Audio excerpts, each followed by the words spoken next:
In today's video, I'm gonna show you how to fix Instagram DMs easily and fast. So all what you have to do, guys, is simple. Just open the settings page on your phone and then scroll down and go to the apps manager. And after that, all what you have to do is go to apps and wait a few seconds. It will start loading all the apps that you have on your phone. And then all what you have to do is scroll down until you find Instagram.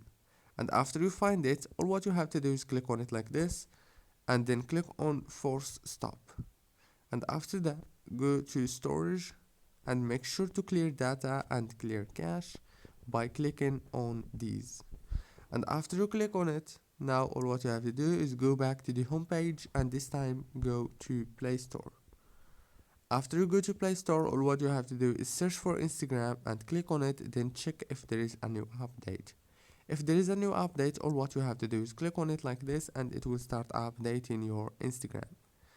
And yeah, then all what you have to do is restart your phone and reopen Instagram and the problem must be fixed.